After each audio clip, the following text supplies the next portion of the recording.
Dear students, आज हम लोग देखेंगे वैद्युत द्विध्रुव की निरक्षीय रेखा पर वैद्युत क्षेत्र की तीव्रता।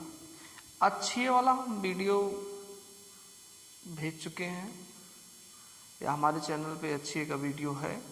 आज हम लोग निरक्षीय देखेंगे। निरक्षीय के लिए डियर स्टूडेंट्स हम एक वैद्युत द्विध्रुव बनाएंगे जिसमें हमारा minus Q charge plus Q charge.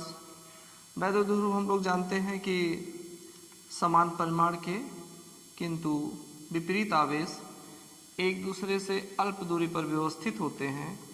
यही व्यवस्था क्या कहलाती है? वैद्युत द्विध्रुव कहलाती है, जिसमें वैद्युत द्विध्रुव का जो आघूर्ण P होता है वो P बराबर डियर स्टूडेंट्स होता है Q डॉट 2L, और ये P एक वेक्टर क्वांटिटी है जिसकी दिशा निगेटिव से पॉजिटिव की तरफ होती है।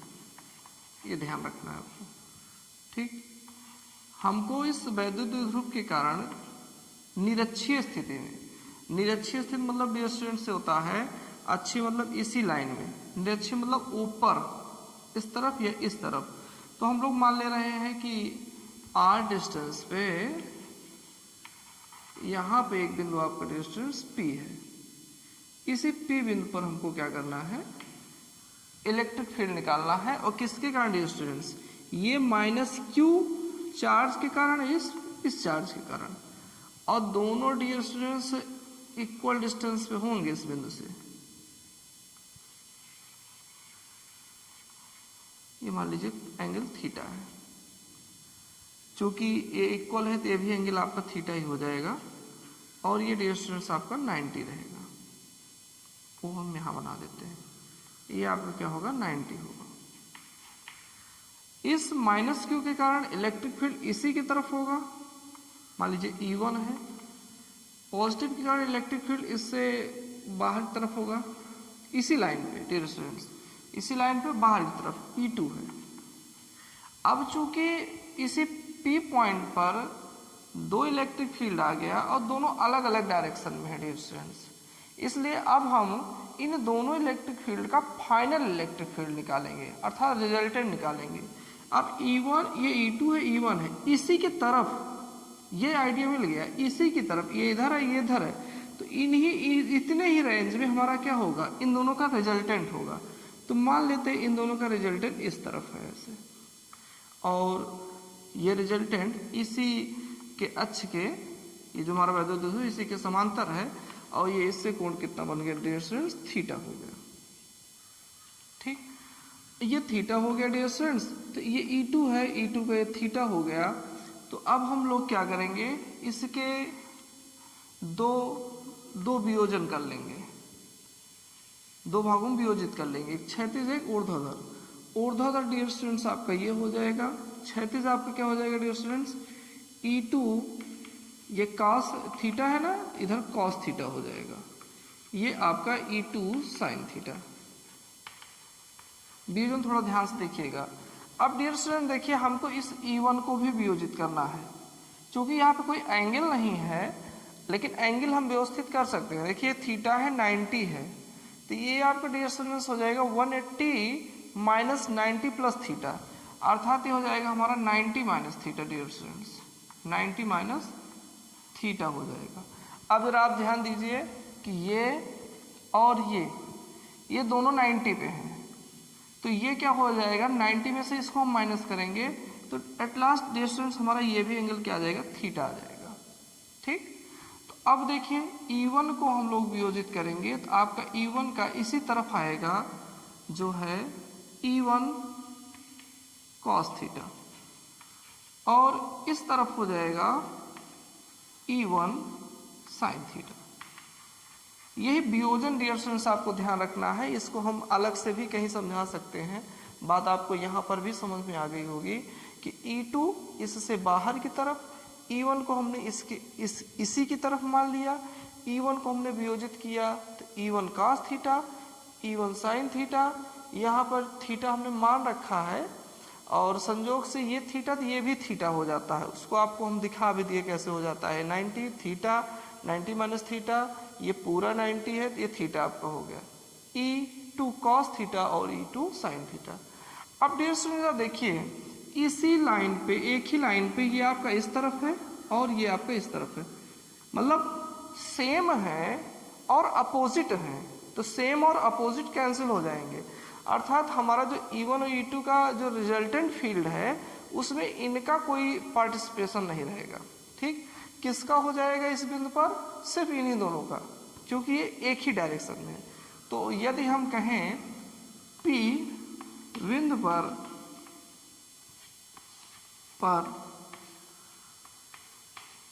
परिणामी वैद्युत क्षेत्र की तीव्रता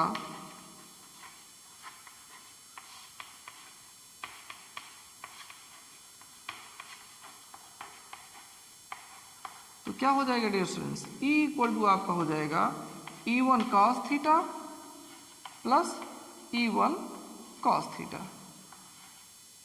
E2 cos थीटा। अब जरा डियर स्टूडेंट देखिए, E1 और E2 में कोई विशेष अंतर नहीं है। क्यों नहीं है अंतर? क्योंकि E1 भी माइनस क्यू के कारण है, ठीक है, और ये क्या है? Plus Q. क्यू और क्यू परिमाण में तो सेम है, सिर्फ डायरेक्शन का अंतर है। तो इसलिए हम लोग कहेंगे कि E1 जो हम लोगों का डियर स्टूडेंट्स होगा, मान लीजिए आपका AB है वैद्युत ध्रुव, और ये इक्वेशन हम लोग फर्स्ट बना लेते हैं। तो E1 डियर स्टूडेंट्स आपका हो जाएगा 1/4 पाई एप्सिलॉन नॉट के, और किसके कारण है? ये Q, और ये डिस्टेंस डियर स्टूडेंट्स, ये वाली डिस्टेंस, इसको हम लोग PA कहेंगे। और PA डियर स्टूडेंट्स जरा देखिए क्या हो जाएगा, ये R है, ये L है, तो PA आपका कर्ण पे है चूंकि, तो ये हो जाएगा √L² प्लस R²। आप लोग इतना समझ रहे हो इसलिए बहुत डिटेल में इसको नहीं मैं कर रहा हूँ। आपका ये E2 हो गया 1/4 पाई एप्सिलॉन नॉट के Q, इसके कारण डियर स्टूडेंट्स डिस्टेंस फिर आपका वही √L² प्लस R² का होल स्क्वायर। ठीक, अब जरा ध्यान से देखिए, सारी बातें सेम है, अर्थात हमारा E1 E2 क्या है डियर स्टूडेंट? सेम है। ये जरा हम लोग cos थीटा में निकाल लेते हैं, इससे वैल्यू पुट करने में कोई दिक्कत ना हो। cos थीटा क्या हो जाएगा डियर स्टूडेंट? जरा देखिए, थीटा ये है, cos थीटा आधार बटे कर्ण, अर्थात L/√L² प्लस R², ये आपका हो गया। ठीक, चलिए इन सारी वैल्यू को यहाँ पुट करते हैं, यही हम लोग कर लेते हैं इसको। E इक्वल डियर स्टूडेंट्स हो जाएगा, देखिए हम इसको जब पुट करेंगे इस वैल्यू को, तो हमारा यही बाहर भी आ जाएगा, ठीक, अर्थात कॉमन हो जाएगा, और अंदर ये लोग जो है ये 2 टाइम्स हो जाएंगे। जरा ध्यान दीजिए, 1/4 पाई एप्सिलॉन नॉट के Q L² plus R², cos theta क्या हो जाएगा? L/√L² plus R² plus 1/4 pi epsilon naught के Q, ये वैल्यू रखेंगे, L² plus R² into L/√L² plus R² dear students. जरा इस वैल्यू को, इसमें जो जो डियर स्टूडेंट्स कॉमन हो रहा है उनको बाहर कर लेते हैं। ठीक, और हमको लग रहा है कि कॉमन की कोई बात ही नहीं है, जो ये है वही ये है, हम इनको 2 टाइम्स कर लेते हैं बस। तो हम लोगों का आ जाएगा 1/4 पाई एप्सिलॉन नॉट के, देखिए डियर स्टूडेंट्स QL तो 2QL हो जाएगा, QL, और ये डियर स्टूडेंट्स ध्यान दीजिएगा, ये आपका हो गया पावर 1 हाफ, तो ये हो जाएगा आपका L² प्लस R² की पावर 3/2। हम लोग 1 में हाफ ऐड कर लिए डियर स्टूडेंट्स, तो क्या हो जाएगा? 3/2 हो जाएगा। ठीक, तो ये डियर स्टूडेंट्स हम लोग यहाँ तक पहुँच गए हैं, आप लोगों को पूरी बात समझ भी आई होगी। ठीक है, अब जरा इसको हम लोग और आगे तक एक्सप्लेन करेंगे, तो ध्यान दीजिए आप लोग। ये हम लोगों का हो जाएगा dear students E equal to 1/4πε0। जरा ध्यान दीजिएगा Q और 2L को साथ ले लेंगे तो हमारा P हो जाएगा डियर स्टूडेंट्स। तो हम यहाँ लिख देते हैं P और यहाँ K रहने ही दीजिए, माध्यम का परवैद्युतांक है और ये L square plus R square. Proof dear students बहुत इजी है, बस आप ये वियोजित करना सीख जाइए, लैंग्वेज लिखना सीख जाइए।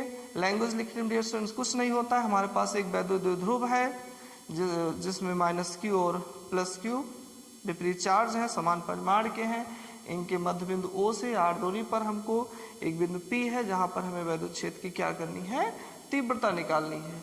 हमारा ये माइनस के कारण E1 है, प्लस के कारण E2 है, दोनों को हम लोग क्या करेंगे, वियोजित करेंगे। दैट्स ऑल, सारी बातें हम लोग लिखते चले जाएंगे, ठीक है।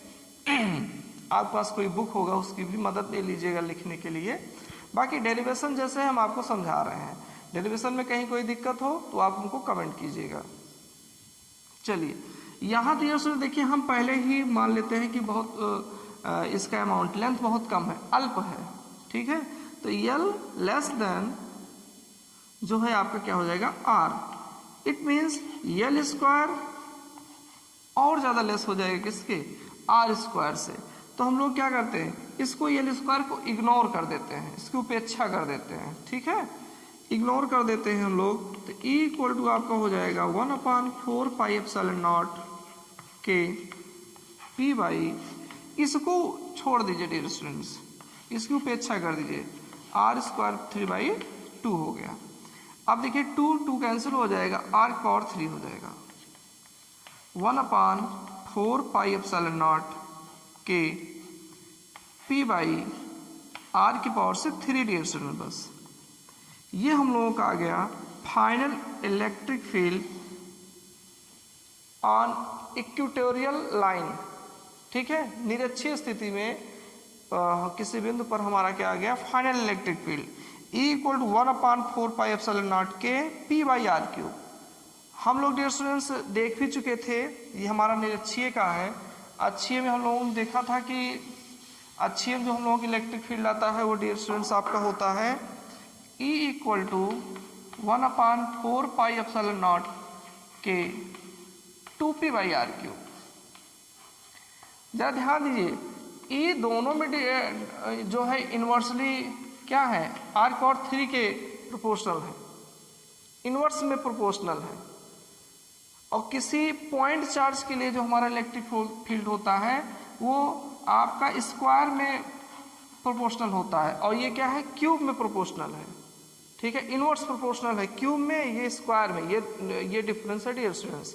ध्यान रखिएगा, किसी पॉइंट चार्ज के कारण R स्क्वायर में और किसी वैद्युत द्विध्रुव के कारण R की पावर 3 में।